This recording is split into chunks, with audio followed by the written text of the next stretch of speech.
The twin moons of Arenthia cast their silvery light across the palace gardens, illuminating the crowd of diplomats in their formal attire. Marble statues and carefully manicured alien foliage surrounded the central fountain, where water jets danced in synchronized patterns, catching the moonlight in sparkling arcs. Commander Liam Callis, Earth's naval ambassador, stood at the edge of the gathering, a glass of untouched Arenthian wine in his hand. Despite the opulence of the diplomatic reception, perhaps because of it, Liam felt profoundly out of place. The ornate uniforms of the Arenthian Royal Guard with their ceremonial blades contrasted sharply with his own navy dress blues. Around him, conversations flowed in multiple languages, the universal translators working overtime as representatives from Earth's Federation and the ancient kingdom of Arenthia exchanged pleasantries that barely concealed the tension beneath. "Magnificent architecture, isn't it?" A voice beside him broke his concentration. Liam turned to face Ambassador Kevin Rhodes, Earth's senior diplomatic representative. "Yes, quite impressive," he replied, forcing a polite smile. "Though I find myself wondering how many schools or hospitals could have been built with the resources poured into these gardens alone." Rhodes chuckled. "Always the pragmatist, Callis. This is diplomacy. Appearances matter." He glanced toward the fountain. "The peace treaty we're negotiating tomorrow will benefit both our worlds. A little extravagance now paves the way for prosperity later." As Rhodes moved away to greet an Arenthian noble, Liam's attention was drawn to a figure standing in the shadows near one of the ornate columns. Unlike the uniformed guards, this sentinel was something else entirely. Tall and powerful, with a lioness-like face framed by a mane of golden-red fur. She stood watching the crowd with amber eyes that missed nothing. A Beastwoman, one of Arenthia's warrior caste, genetically engineered centuries ago to serve as royal protectors. This one wore the formal battle harness of the palace guard, though she stood apart from the others. Something about her posture, alert yet isolated, resonated with Liam's own sense of displacement. Their eyes met briefly across the garden. The Beastwoman gave him the slightest nod of acknowledgement before returning her attention to scanning the crowd. "That's Olivia," said a passing Arenthian diplomat, noticing Liam's gaze. "Once captain of the Royal Guard until—" he trailed off. "Well, let's just say she values life over protocol. Now she serves as a regular guard. Shame. Really. Best fighter in the kingdom." Liam raised an eyebrow. "What happened?" "She disobeyed a direct order to hold position during an embassy attack 3 years ago. Saved a group of children instead." The diplomat shrugged. "Admirable, perhaps, but military discipline must be maintained." Before Liam could ask more, Commander Vithan, the imposing head of Arenthian security, stepped onto the raised platform near the fountain. The crowd quieted as he raised his hand. "Esteemed delegates of Earth and noble representatives of Arenthia's houses," Vithan's voice carried across the garden. "Tomorrow we formalize a historic peace accord between our worlds. Tonight, we celebrate the spirit of cooperation that brings us together under Arenthia's twin moons." Applause rippled through the gathering. Liam joined in, though something about Vithan's smile didn't reach his eyes. The commander continued. "Ambassador Rhodes and I invite you all to join us at the central fountain for a traditional Arenthian blessing ceremony." As the crowd began to move toward the fountain, Liam noticed something strange. The Beastwoman, Olivia, had suddenly tensed, her attention fixed not on the crowd, but on something above them. Her hand moved to the communication device at her wrist. Then everything happened at once. Olivia launched herself across the garden with astonishing speed. Before Liam could react, she collided with him, powerful arms wrapping around his torso as she lifted him bodily from the ground. Guests scattered as she charged forward, Liam struggling in her grip. "What the?" was all he managed before she threw him, with shocking force, directly into the fountain's pool. As he hit the water, the world exploded. A blinding flash, followed by a thunderous boom that seemed to shake the very foundations of the palace. The concussive wave sent water surging outward from the fountain. Through the churning liquid, Liam saw fire bloom where he had been standing moments before. Screams filled the air, distorted by the water surrounding him. Strong hands gripped his collar, pulling him up, gasping for breath. He found himself staring into Olivia's fierce amber eyes. "Stay down," she growled, her voice a low rumble. "They're still watching." "Who's watching? What's happening?" Liam sputtered, water streaming from his soaked uniform. "The bomb was meant for you," she said, helping him behind the fountain's central sculpture as chaos erupted around them. "Someone just tried to assassinate Earth's naval ambassador." Confusion and panic reigned in the garden. Medical teams rushed in while security forces created a perimeter. Through the smoke and commotion, Liam caught a glimpse of Rhodus, conversing intensely with Commander Vithan, both casting glances toward the fountain. "We need to move," Olivia said, her eyes tracking the same figures. "Now." "Why should I trust you?" Liam demanded, though he kept his voice low. Olivia's feline features hardened. "Because I just saved your life. And because in about 30 seconds, they'll realize you survived and send someone to finish the job." As if confirming her words, Vithan pointed in their direction and barked orders to his guards. "This way," Olivia said, pulling Liam toward a concealed door behind a row of statues. The old tunnels run beneath the entire palace complex. The door slid open at her touch, revealing a dimly lit passage. As they slipped inside, Liam heard shouts growing closer. "Those tunnels are restricted," came a voice. "By order of Commander Vithan." The door sealed behind them, muffling the sounds of pursuit. Olivia tapped a control panel, engaging what appeared to be a locking mechanism. "That won't hold them long," she said, already moving deeper into the tunnel. "We need to reach the Central Archives. There's evidence there, proof of what's really happening." Liam followed, his mind racing to process the situation. "You knew about the bomb." "I suspected something," she corrected, her pace quick but careful as they navigated the ancient corridor. Security protocols changed suddenly this morning. Guest lists were altered. And then I noticed the fountain's maintenance panel had been accessed without proper authorization. The tunnel widened into a junction of multiple passages, their surfaces carved with glyphs that seemed to glow faintly. Olivia chose the leftmost path without hesitation. "These tunnels predate the current palace," she explained. "Built during the First Kingdom era, they've been largely forgotten, except by the royal guard." "And why exactly are you helping me?" Liam asked, still wary despite the circumstances. Olivia paused, turning to face him. In the dim light, her features seemed both fierce and vulnerable. "Because I recognize the pattern," she said finally. 3 years ago, I was ordered to secure the diplomatic wing during what was claimed to be a terrorist attack. Instead, I found children trapped inside and evacuated them, against orders. Later, I discovered the attack was staged to eliminate a visiting dignitary who opposed certain military expansions. She resumed walking. "When I raised concerns, I was demoted and silenced. I've been watching since then, gathering evidence. This peace treaty with Earth isn't what it seems." The sound of distant footsteps echoed from behind them. Olivia quickened her pace, leading Liam through a dizzying series of turns. The air grew cooler as they descended deeper beneath the palace. "The treaty is a sham?" Liam asked, processing her words. "The treaty is a trigger," Olivia replied grimly. "Certain factions on both sides want war, not peace. Your death, blamed on Arenthian extremists, would have been the perfect catalyst." They emerged into a vast circular chamber with a domed ceiling. Unlike the rough-hewn tunnels, this space featured polished stone and intricate carvings.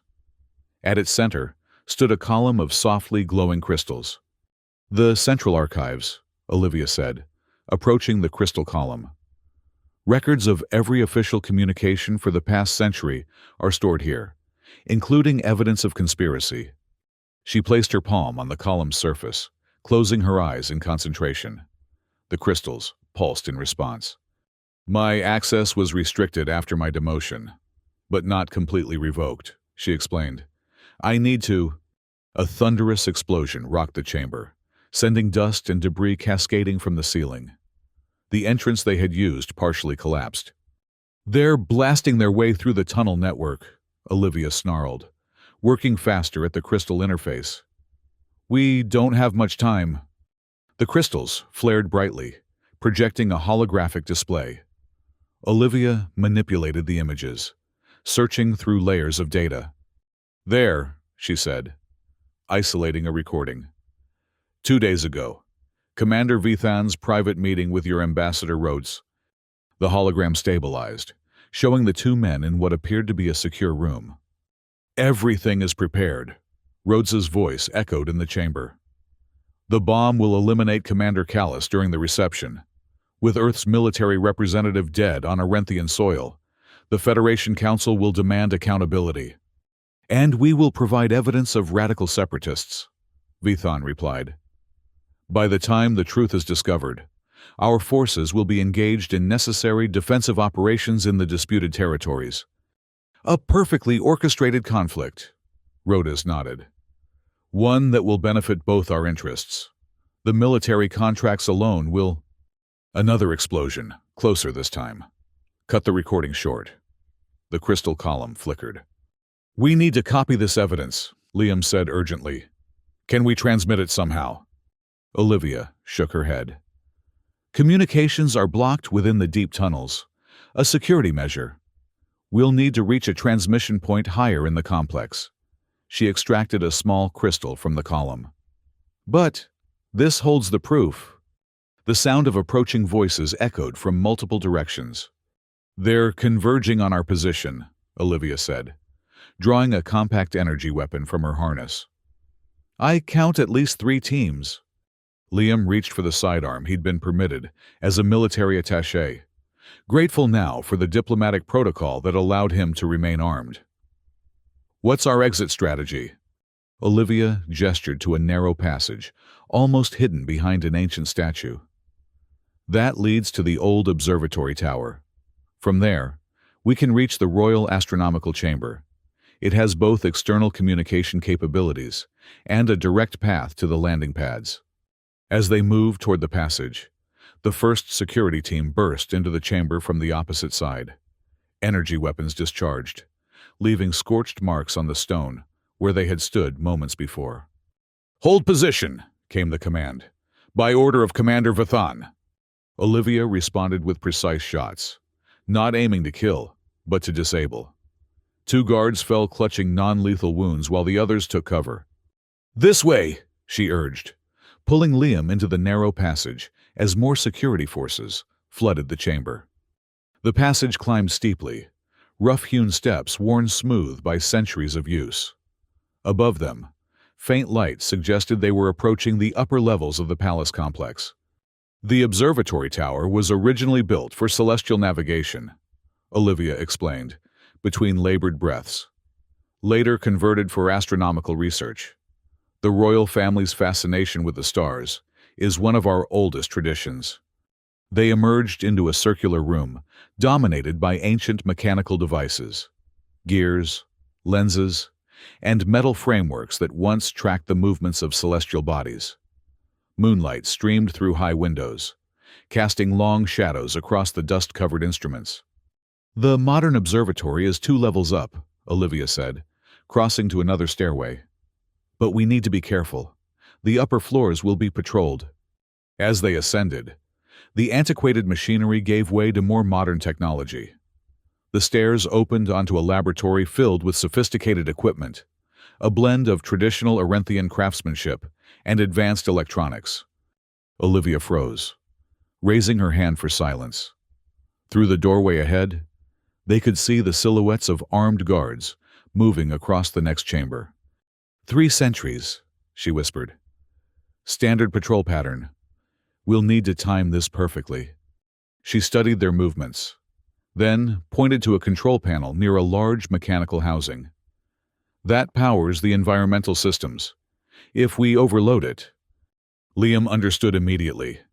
Kneeling beside the panel, he quickly identified the main power coupling. With a few precise adjustments, he triggered a surge. The effect was immediate. Alarms blared as emergency systems detected the malfunction.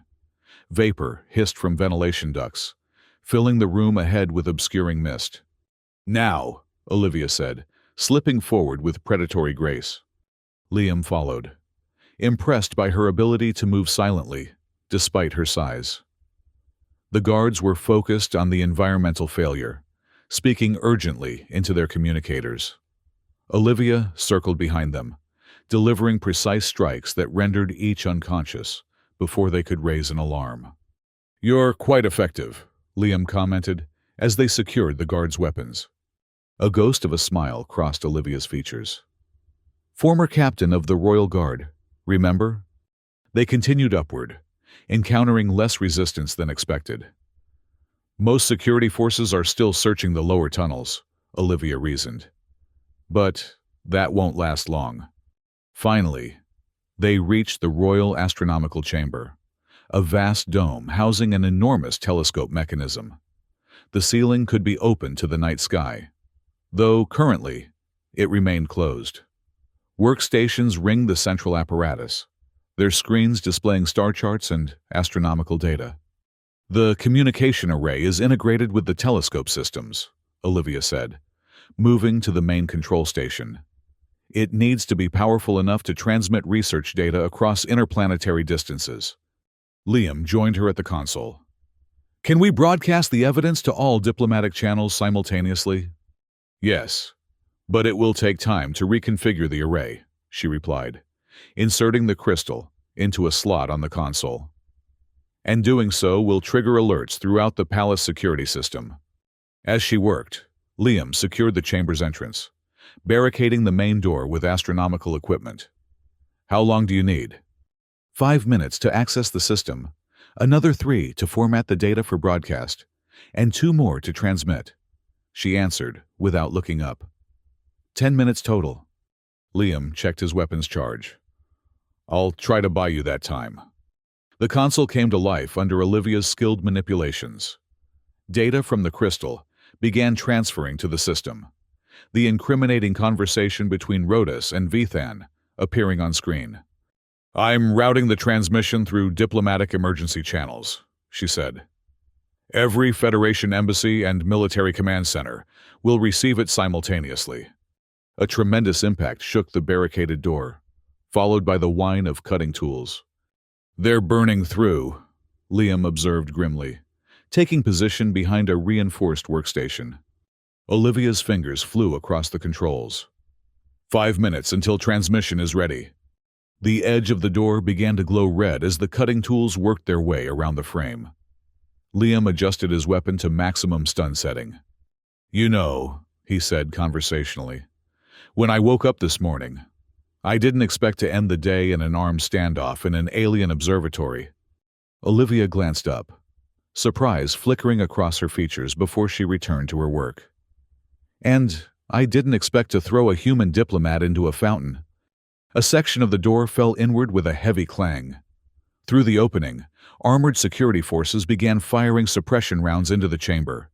Energy pulses ricocheted off equipment, forcing both Liam and Olivia to take cover. 3 minutes, Olivia called over the chaos. Liam returned fire, his shots precise and controlled. 2 security officers fell back, their armor absorbing most of the energy, but the impact still stunning them temporarily. More cutting tools appeared at different points around the doorframe. They were being methodical, creating multiple entry points to divide Liam's attention. A small, spherical object rolled through one of the openings, coming to rest near the center of the room. "Sonic disruptor!" Olivia shouted, lunging from her position to kick the device back through the opening. The explosion in the corridor was followed by cries of pain and disorientation. Olivia returned to the console, blood trickling from one ear due to her proximity to the blast. 2 minutes, she said. her voice slightly raised as she compensated for the ringing in her ears. Another section of the door collapsed, creating a larger breach.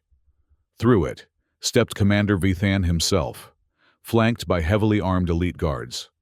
Unlike the regular security forces, these warriors wore powered assault armor with built-in energy shields.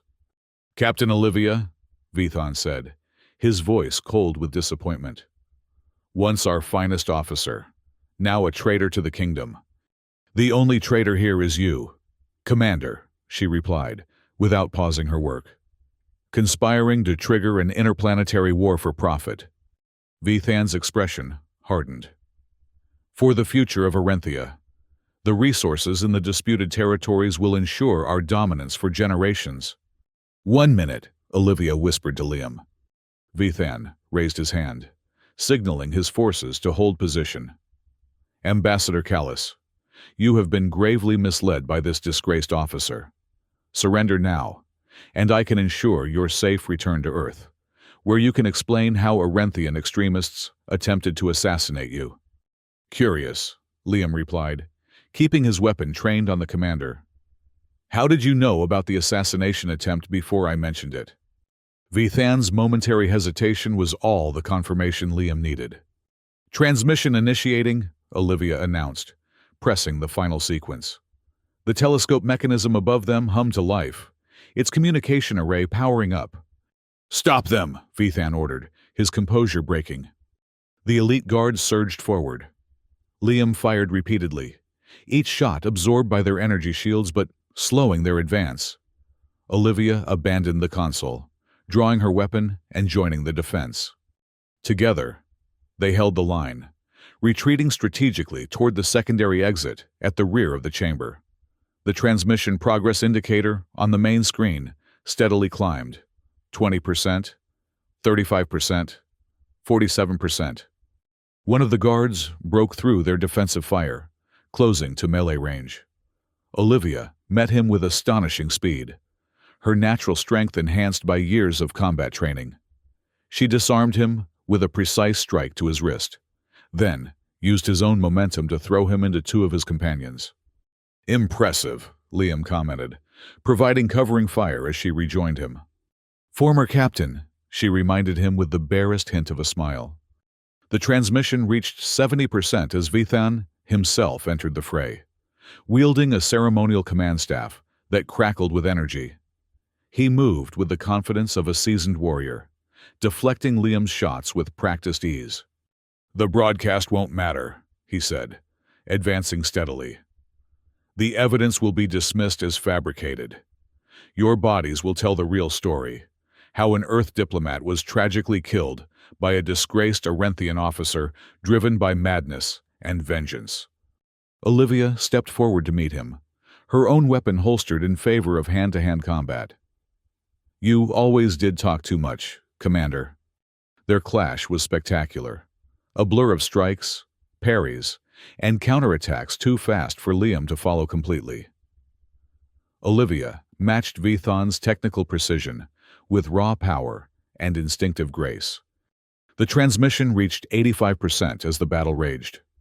Liam maintained a perimeter against the remaining guards, preventing them from interfering with the duel at the chamber's center.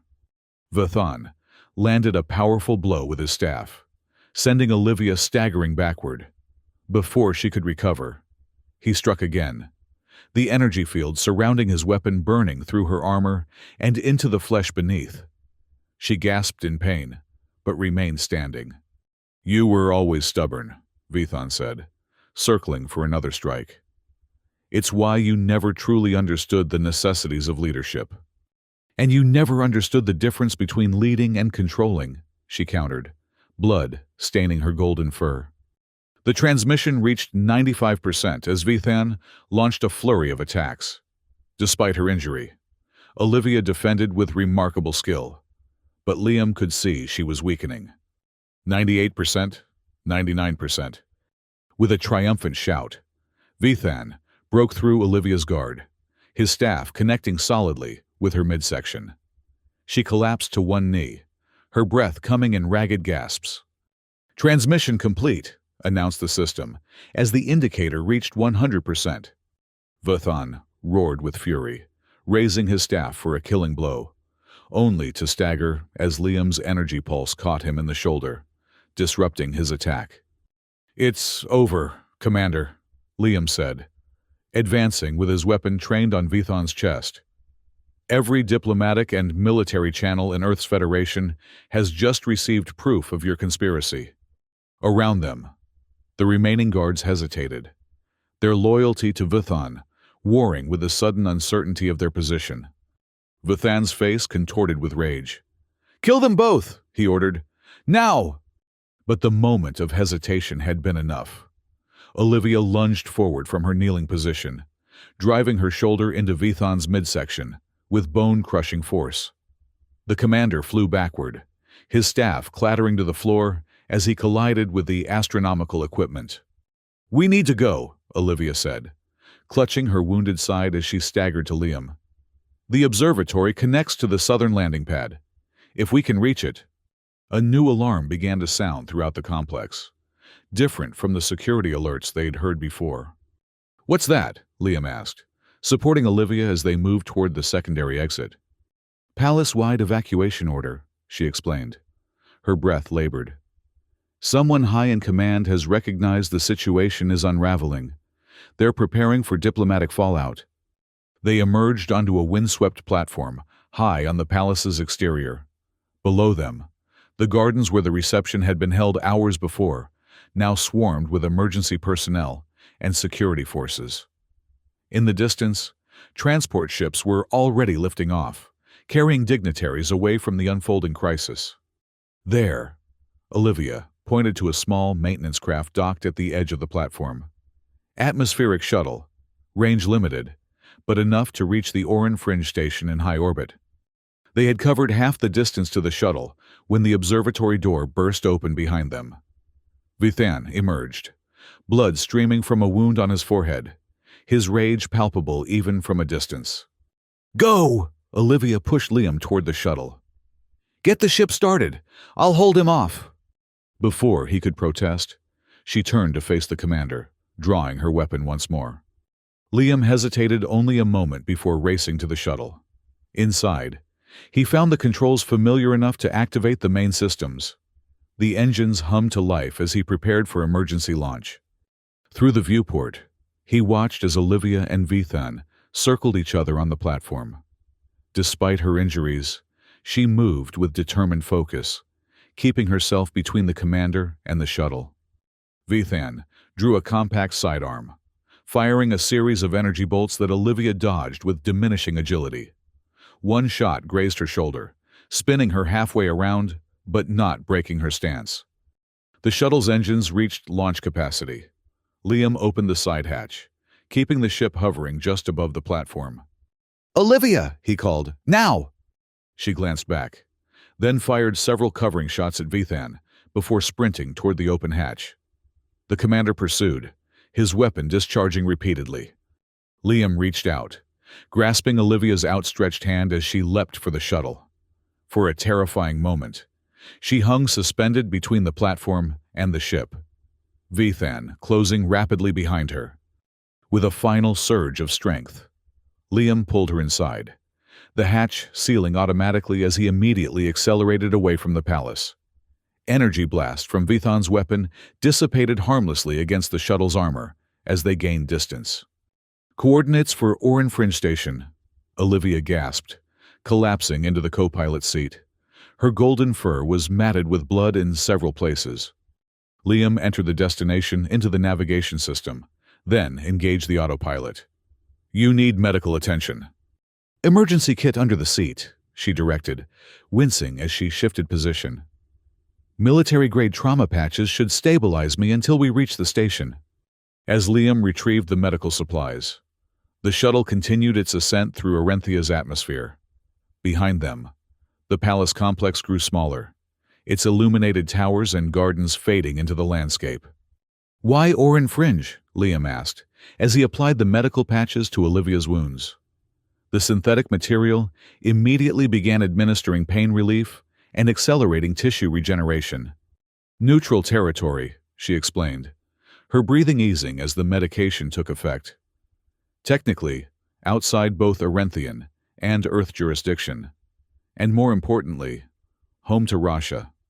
Rasha, a former border intelligence operative, now runs the station's communication hub. Olivia's eyes closed briefly as the pain medication circulated through her system. She can amplify our transmission, ensure the evidence reaches every corner of both our civilizations. The shuttle broke through the upper atmosphere, the vibration of atmospheric flight giving way to the smooth glide of space travel. Arenthia's twin moons shone brilliantly against the backdrop of stars.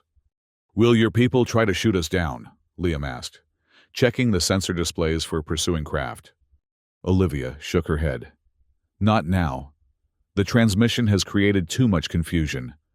Military command will be in disarray, unsure who to trust or what orders to follow." She opened her eyes, meeting his gaze. "But that won't last long. Vithan has allies throughout the fleet." As if confirming her words, the communication system chimed with an incoming transmission. Liam activated the receiver cautiously. "Unidentified shuttle approaching Oran Fringe Station," came a female voice, cool and professional. "You are flying an Arenthian military vessel without proper clearance codes. Identify yourselves immediately." Olivia leaned forward. "Rasha, it's Olivia. Security Protocol Crimson Shadow." A brief pause followed. "Authentication accepted," the voice replied, warming slightly. "You're cleared for emergency docking at Bay 7. Medical team standing by." Another pause. "I take it the situation has escalated?" "Catastrophically," Olivia confirmed. "We have evidence of conspiracy at the highest levels. Both Arenthian and Earth officials implicated." "Understood. Docking instructions transmitted. Rasha out." The shuttle's navigation system updated with the approach vector to the space station, now visible ahead. A sprawling structure of interconnected modules and communication arrays, situated in the shadow of a dead star. "You trust this person?" Liam asked, as he guided the shuttle toward the designated docking bay. "With my life," Olivia replied simply. "And now with yours." Oran Fringe Station hung in the void like a technological spiderweb, its extensions reaching out in all directions. Unlike the ornate architecture of Arenthia's palace, the station was purely functional, a patchwork of modules added over decades as needed, without concern for aesthetic unity. Their shuttle glided into Docking Bay 7, mechanical arms extending to secure the vessel as the atmosphere equalized. When the docking procedure completed, the external hatch opened to reveal a tall, slender woman with intricate facial markings, characteristic of Arenthia's northern territories. Behind her stood two assistants with a hovering medical stretcher. "Still finding trouble?" "I see," the woman, presumably Rasha, said as she helped Olivia from the shuttle. "Or it finds me," Olivia replied with a pained smile. Rasha turned her attention to Liam, her expression shifting to one of surprise. "Earth's naval ambassador. You're even more of a magnet for chaos than our mutual friend here." "Commander Liam Callis," he introduced himself, extending his hand in the Earth custom. Rasha regarded the gesture with curious amusement before accepting it. "Rasha Mara, former intelligence specialist, current information broker. Welcome to my humble domain of exiles and misfits." As the medical team transferred Olivia to the stretcher, Rasha led them from the docking bay into the station proper. The corridors were a curious mix of utilitarian design and personalized modifications, official signage alongside hand-painted murals, standard lighting supplemented by strings of colorful illumination. "The station operates outside official channels," Rasha explained as they walked. "Originally, a research outpost studying the dead star, now a haven for those who find themselves at odds with the powers that be, on any world." They arrived at a medical bay that, despite its improvised appearance, contained surprisingly advanced equipment. The medical team immediately began treating Olivia's wounds with practiced efficiency. "She'll recover," Rasha assured Liam, noting his concern. Our chief medical officer was once the personal physician to Arenthia's royal family, until she questioned certain practices. She gestured for him to follow her to an adjacent room. While they work, perhaps you'd like to see what your transmission has accomplished. The next chamber appeared to be a communication hub, its walls covered with screens displaying news feeds, data streams, and communication channels from multiple worlds. At the center stood a holographic projection showing both Arenthia and Earth, with transmission pathways connecting them like luminous webs. "Your evidence is causing quite the uproar," Rasha said with evident satisfaction. "Earth's Federation Council has called an emergency session. Arenthia's Royal Assembly is in chaos, and military commands on both sides are scrambling to determine who remains loyal to whom." Liam studied the displays, watching as reporters and officials alike attempted to make sense of the revelations. "What about Rhodas and Vithan?" "Ambassador Rhodas has mysteriously disappeared," Rasha reported, bringing up a specific newsfeed. "His last known location was a private shuttle bay at the palace. As for Commander Vithan," she highlighted another feed showing Arenthian military vessels mobilizing. "He's rallying his loyalists. 3 battlecruisers have broken formation and are currently on an intercept course with this station." Liam's expression darkened. "They're coming to silence us and destroy the evidence." "Precisely," Rasha confirmed. "Fortunately, Oran Fringe has certain defensive capabilities not listed in official registries. And more importantly," she gestured to the transmission pathways glowing between the worlds, "the evidence is already spreading too widely to contain. Every attempt to suppress it only draws more attention." A medical technician entered, informing them that Olivia was stabilized and asking to see them. They returned to find her sitting upright on the treatment table, her wounds sealed with regenerative bandages, her eyes clear despite the ordeal.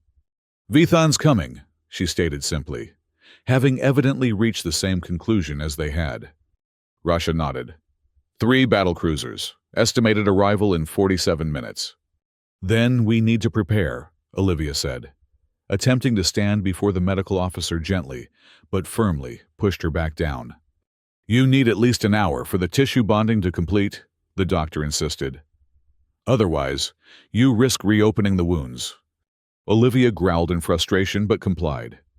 "I've already initiated station defensive protocols," Rasha assured her. "And I've sent out a general alert to our associates in the vicinity." "Associates?" Liam inquired. A smile curved Rasha's lips. "Let's just say Oran Fringe isn't without friends. Those who benefit from a neutral information exchange beyond governmental control." Liam looked between the 2 women, understanding dawning. "You've been building a network. Information brokers, dissidents, exiles. People who value truth over politics," Rasha confirmed.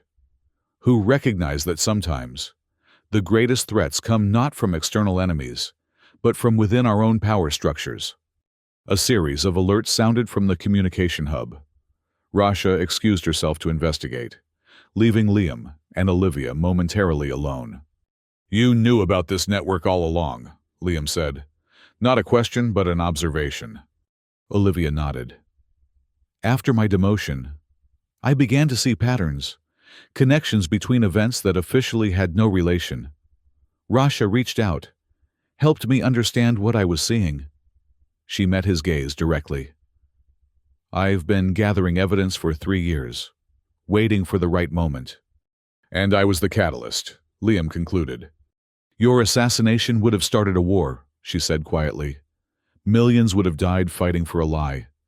Before Liam could respond, Rasha returned, her expression grim. "Vithan's forces have accelerated. New estimated arrival, 23 minutes. She handed Olivia a data pad. "They've also transmitted this ultimatum to the station." Olivia read aloud. "Surrender the traitors and all copies of the falsified evidence, or face immediate military response as enemies of the state." "Charming," Liam commented dryly. "I don't suppose there's an evacuation plan?" "The station has emergency escape pods," Rasha confirmed. But they're short range, and Vithon's forces would intercept them easily. Olivia handed the datapad back. We don't run. Not this time. She looked to the doctor. How soon can I move? The physician sighed in resignation. 20 minutes minimum before I'd recommend any physical exertion, and that's being extremely generous. Then we have 20 minutes to prepare our defense, Olivia said, turning to Rasha. What resources do we have? The next 20 minutes passed in a blur of activity. Station residents, a diverse collection of species and backgrounds, rallied to defensive positions. Many, Liam discovered, were former military or security personnel who had chosen exile rather than compromise their principles. Remind me never to underestimate the power of idealists, he commented to Rasha as they finalized the station's defensive grid. Not idealists, she corrected. Pragmatists who recognize that some lines shouldn't be crossed, regardless of the alleged benefit. When the preparations were complete, they gathered in the command center, a circular room at the station's core, with viewports facing in all directions. Olivia had joined them, moving stiffly, but with determination. Her injuries temporarily suppressed by combat stimulants. 3 minutes to intercept, announced the station's tactical officer, a former navigator from Earth's fleet who had refused to participate in an unauthorized operation years before. On the main display, 3 Arenthian battlecruisers approached in attack formation, their weapon systems powered and targeting locks active. Incoming transmission, the communications officer reported. Commander Vithan's face appeared on the central screen, his features set in cold determination. This is your final opportunity to surrender the traitors and all copies of the fabricated evidence, he stated without preamble. Failure to comply will result in the destruction of your station and all aboard. Rasha stepped forward. This is Oran Fringe Station. We operate under independent charter in neutral space. Your military vessels have no jurisdiction here. Vithan's expression didn't change. You harbor criminals wanted by Arenthia's government. That gives me all the authority I need. The only criminal in this conversation is you, Commander, Olivia said, moving into view.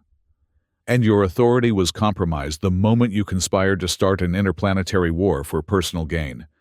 Fury flashed across Vithan's features before he mastered it. So be it. You've made your choice. The transmission cut abruptly. Battle stations, Rasha ordered. Throughout the station, defensive systems activated, energy shields, point defense weapons, and electronic countermeasures. Multiple targeting locks detected, reported the tactical officer. They're preparing to fire. Liam moved to stand beside Olivia at the tactical display. Any sign of your associates? Before she could answer, energy beams lanced from the lead battlecruiser, striking the station's shields with blinding intensity. The entire structure shuddered under the impact. Shields holding at 87%, came the report. Returning fire with defensive arrays. Oran Fringe's weapons were modest compared to military vessels, but strategically placed to provide maximum coverage. Energy pulses struck the lead cruiser, causing minimal damage but forcing it to adjust its approach. They're splitting formation, the tactical officer announced. Surrounding the station, the battle settled into a grim rhythm, the cruisers firing in coordinated volleys, the station's defenses responding as best they could. With each exchange, the shields weakened further. Shields at 63%, 51%. Rasha maintained remarkable composure, directing defensive fire to prioritize the most vulnerable sections. Olivia assisted at the tactical station, her military experience proving invaluable in predicting the cruiser's attack patterns. We can't sustain this indefinitely, Liam observed as another impact rocked the station. We don't need indefinitely, Rasha replied, checking a secondary display. Just a little longer. Shields at 38%, came the increasingly tense report. Hull breach on level 3, sections 12 through 14. Emergency containment activated. The lead cruiser moved into position for what appeared to be a killing blow, its main cannon charging to maximum capacity. "Brace for impact," Rasha called. But the devastating shot never came. Instead, the cruiser suddenly veered off course, its energy readings fluctuating wildly. "New contacts detected," the sensor operator announced with surprise. "Multiple vessels decloaking, surrounding the battle cruisers." The tactical display updated to show a dozen ships of various configurations, their signatures identifying them as a mix of independent traders, decommissioned military craft, and vessels of unknown origin. "Your associates, I presume?" Liam asked, unable to keep the amazement from his voice. Olivia nodded, a fierce smile lighting her features despite her pain. "The network." A new transmission came through, displaying an Arenthian female with captain's insignia, though not of any official fleet. "Orin Fringe, this is Captain Kira of the free vessel Sunward Path. We received your alert and brought some friends. Hope we're not too late to the party." Relief washed across Rasha's face. "Your timing is impeccable, Captain. We've softened them up for you." The newcomers engaged Vithan's cruisers with surprising coordination, targeting engines and weapon systems with surgical precision. What they lacked in raw firepower, they made up for in numbers and maneuverability. "Commander Vithan's vessel is attempting to break formation," reported the tactical officer. "They're charging their jump drive." "Not this time," Olivia said, her voice hard. She input a series of commands into the tactical system, transmitting his coordinates and jump signature to all Allied vessels. The Free Fleet vessels adjusted their positions, several moving to intercept Vithan's escape vector. "Direct hit on his engine nacelle," the tactical officer announced. "Their jump drive is destabilizing." On the display, Vithan's cruiser listed to one side, energy discharges crackling across its hull as the damaged jump drive overloaded. The other two Arenthian vessels, seeing their commander disabled and facing overwhelming opposition, powered down their weapons. "They're surrendering," Rasha confirmed, reading the incoming transmission, requesting terms. The battle was over almost as quickly as it had begun. As the Free Fleet secured the Arenthian vessels, medical teams throughout Orin Fringe worked to treat the injured and repair damage to the station. In the aftermath, Liam found Olivia in the observation lounge, gazing out at the disabled battlecruisers, now surrounded by the Free Fleet. Despite her injuries and exhaustion, she stood tall, her amber eyes reflecting the distant stars. "Quite a network you've built," he said, joining her at the viewport. "Not mine," she corrected. "I'm just one node in a larger web. People who recognize that some lines shouldn't be crossed, regardless of orders or allegiance." Liam nodded, understanding. "What happens now?" "Vithan will face justice, though whether Arenthian or Federation remains to be determined." She turned to face him fully. "The evidence we transmitted has sparked investigations at the highest levels of both governments. Rhodes remains at large, but with his conspiracy exposed, his influence is neutralized." "And the peace treaty?" A genuine smile softened her fierce features. "Ironically, this incident may lead to stronger relations between our worlds. Nothing unites like a common enemy, especially when that enemy comes from within." Rasha entered the lounge, datapad in hand. "Latest reports from both capitals," she announced. "Interim governments are forming, purging those involved in the conspiracy. And," she added, with particular satisfaction, "they're sending official diplomatic envoys to Orin Fringe to establish formal communication channels." "Legitimizing the network," Olivia observed. "To a degree," Rasha agreed, "though I suspect we'll maintain a certain independence." A notification chimed on her datapad. "The transport ship is ready whenever you are," she informed them. "Neutral vessel, Federation registry, cleared for travel to Earth or any allied world." Liam raised an eyebrow. "You're offering us a way out. You've both been at the center of an interplanetary conspiracy." Rasha pointed out. "Even with the truth revealed, there will be those who consider you either heroes or threats, depending on their perspective." This provides options. She excused herself, leaving them to consider the decision. Silence stretched between them, comfortable rather than awkward. Finally, Liam spoke. "I never properly thanked you," he said quietly. "For the fountain." Olivia's eyes crinkled at the corners.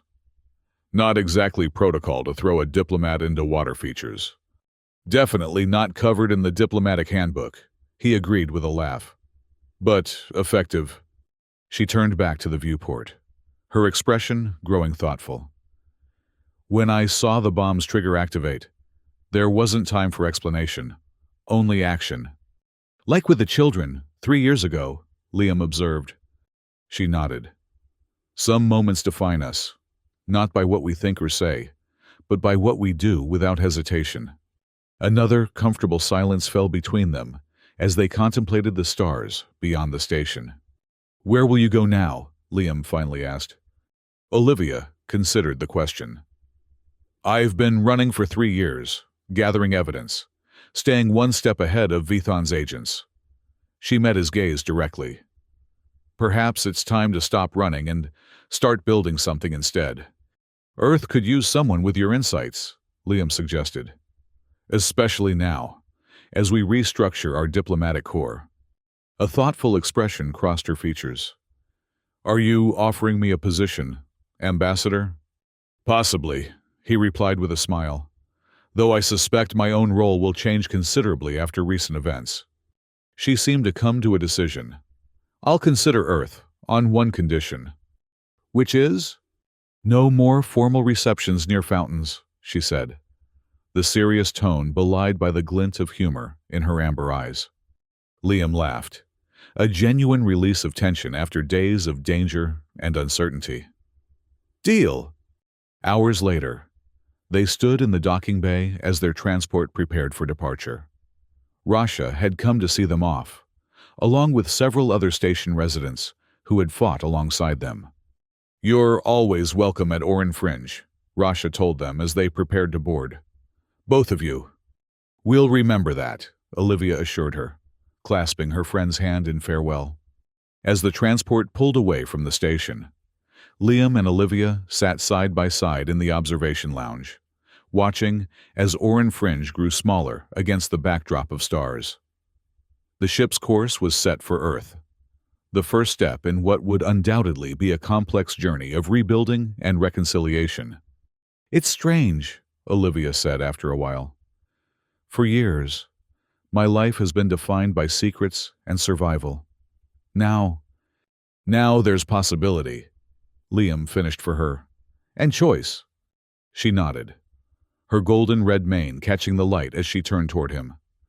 "A future not dictated by conspiracy or conflict. Though likely not without challenge," he added realistically.